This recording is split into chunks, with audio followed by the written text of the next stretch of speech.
siya hindi instant. Eto, Nasa karning-karne. linya po natin si Mr. Ricardo Chan, ang presidente ng Manila Meat Dealers Association. Yan. Magandang umaga po, Sir Ricardo. Welcome po, Double Wang sa Double B, Radyo na, TV pa. Good morning, sir. Magandang umaga po sa inyo. Double Wang. Double Weng. Double Weng. Weng-weng. Salamat sa oras ninyo. Mga tagapakinig natin. Thank you Salamat po. po sa pagtanggap ng tawag namin, Sir Ricardo. Bakit po ba mahal ang karning baboy? Kulang po ang stock talaga ng live eh. Mhm. Kulang. Wala, lalo na. Kasi ang tinamaan talaga ng ASF, ang Batangas. Mhm. Yan po ang backyard po ng Batangas ang malakas na mag-produce ng baboy eh. Mm. Yan ang tinamaan eh. Hanggang Quezon yan eh. Tapos, natapat pa tayo ng Christmas. oo. Yung ng Chinese New Year. Tapos itong February 14. Mhm. Sunod-sunod yung mga natin na dyan na lalong duminipis yung stock ng Kasi bumabiyahe po ako araw-araw sa Batangas. Talagang Opo. wala rin yung halos mapunan. Sir Ricardo, kasi dito tayo kumakuha sa Batangas, apektado talaga Metro Manila. Dito lang mataas ang presyo ba? Dito lang sa Metro Manila. Maski po, yung sinasabi ko sa South, dahil madalas ako dito sa South, bumabiyahe. Dyan sa North, ganyan din ang problema eh. Meron nga din po sa labas na Metro Manila, Davao, meron ding Bacolod, mataas din po ang presyo ng karning baboy. So nationwide na. Opo, yun dapat po ang pagtuunan ng Department of Agriculture. Yang ASF talaga. Akala natin lagpas na tayo sa panganib masyado na menos na ng yung panganib na dala ng ASF. Hindi po ba? Opo, na menos na. Pero wala, tapos nga yung stock natin. Ito nagbebenta ng mga baboy ngayon, sila yung mga hindi tinamaan. Pero yung mga tinamaan, hindi pa sila makapag-produce. Matutugunan po ba ito, Sir Ricardo, sa pamamagitan ng importation? Yung problema natin sa supply at presyo? Opo naman. Kasi marami rin bumibili naman ng mga frozen products. So pabor kayo kung halimbawa mag-resort sa importasyon ng gobyerno para lang madagdagan yung supply? Talaga naman po nag-i-import Hindi, kung lalakihan natin yung importasyon para lang natin eh. Oo. O kailangan po ba yung may tinatawag na maximum suggested retail price din tayo sa baboy? Hirapan po tayo diyan kasi ang price nagmumula sa mga producer ng live. Pag hindi sila nagbaba, wala tayong magagawa kasi ano po yan, ma'am ang katwiran nila supply and demand yan. Opo. Oo.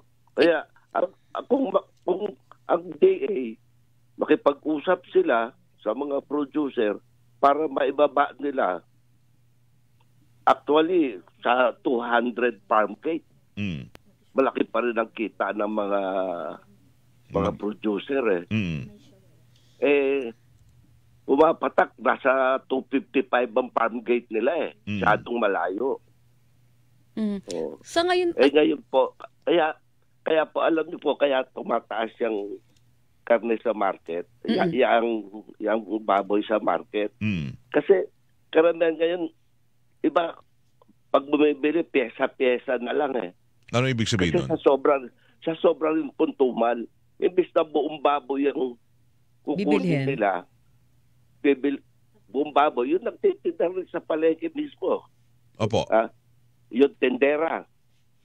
Yung isang baboy, hindi nila halos maubos Sa sobrang tumal din Matumal dahil nga mahal ang presyo. Isa pa yan.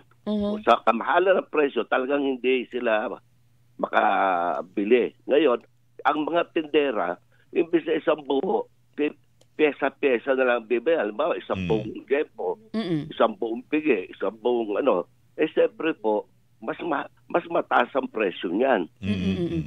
Kasi wala nang mga buto yan eh. Oo. So talagang tumumal din talaga ang bentahan si Ricardo. Sobra po ang tumal. Pero bakit? So, kulang na supply, matumal ang benta. Oo, 'di ba dapat pag kulang ang supply tapos tumumal ang benta? Sobrang mahal. Sobrang mahal. Oo. Sobrang mahal ng baboy. O ngayon na matumal ang benta, ibig sabihin konti ang konsumo, hindi po ba? So ibig sabihin, baka hindi na magkulang ang supply. Pero hindi po agad-agad yun. Makakabangon ulit. Dahil konti ang konsumo natin eh. Walang bumibili. Maganda ka. Mga 1 linggong buong kumakain, huwag tayo kumain ng baboy eh.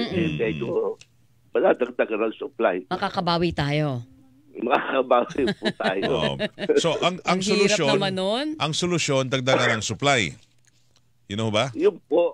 Okay. Siyempre po, pinapalaki muna yan. Bakit to hindi nakabangon? Meron tayong babakuna na binibigay nung una pa. I think July pa ata. Nag-umpisa na tayo ng nagsubok tayo ng bakuna eh. Libre pa yun. Oo nga po. May epekto rin yan. Kaya lang, siyempre kailangan palakihin pa po natin ng mga baboy. Hindi naman po sabay-sabay lumalaki yan. Baka may kukulungan tayo sa ano bang pwedeng teknolohiya o pamamaraan ng produksyon na kulang. Nasa Department of Agriculture na yan.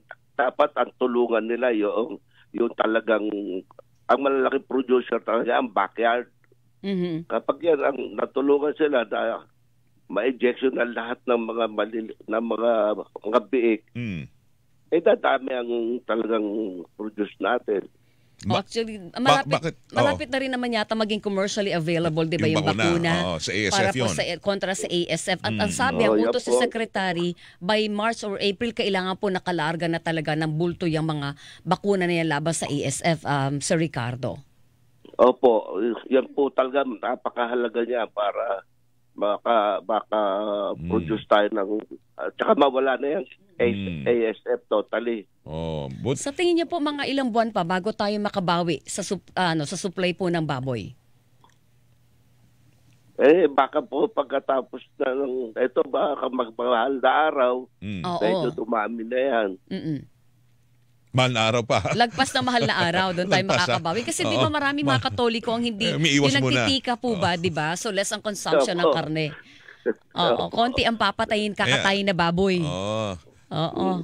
Kaya pala, kasi may mga kahapon lang, may nag-order ng lechon, partner, Sir Ricardo, pagdating ng lechon, walang laman. Bakit walang laman? Puro tanglad at saka, puro balat na lang. May mga ganon. Kahit dun sa mga pa-wedding, nagre-reklamo nila, ba't walang laman to? Diba? Anong klase ang baboy natin meron? Totoo, meron ba ganyan, di ba? Meron ganyan sa Ricardo. Wala masyadong laman yung mga baboy natin. Payat? Payat siguro yung baboy. Wala tayong problema sa ganon. Hindi, kitang-kita mo. Parang medium, ba ako medium size. Pakita ko sa iyo, litrato. Medium size naman. Pero pag binuksan nila, ang hinati na, walang laman masyado sa loob. Puro dahon. Puro dahon. Diba? Lekat na lechon yun. Nagpatakam lang sa buhay. Diba? Pero ano po ba, Sir Ricardo, yung tamang presyuhan ng karning baboy? Kala ko lechon. At tama po talaga, kung marami tayong supply, at tamang presyuhan yan, 270, 280. Opo, so yan ang tamang supply. Yung sumasampa ng 400, overpriced na yon. Opo, kasi ang bili nila mahal din eh. Ayun, pero hindi natin sila masisi kung gano'n ang presyo kasi kuha nila mahal din. Opo. So dyan pwede pumasok, ano pa mo pwedeng gawin ng DA maliban doon sa plano nilang MSRP, yung maximum suggested retail price? Pakipagpulong sila sa mga producer na wag naman masyadong taasan. Tapos tubo-tubo nila kasi hindi naman ho tumaas yung ano nila yung pagkain ng baboy. Hindi naman tumaas yan.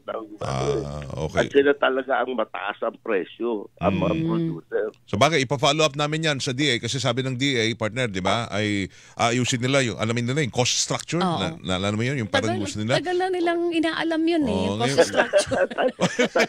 Natawa sa Sir Ricardo. Di ba kayo nagtataka si Ricardo? Ba't napakatagal alam yung cost structure? Itrabaho talaga nila yon. Natawa ko ito.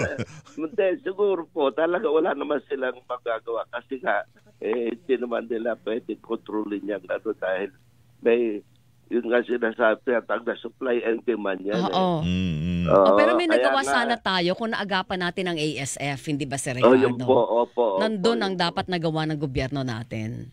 Opo. Okay, so tiis muna tayo sa presyuhan at sana'y dumami ang supply ng ating mga baboy after Holy Week. After Holy Week. Okay. Opo.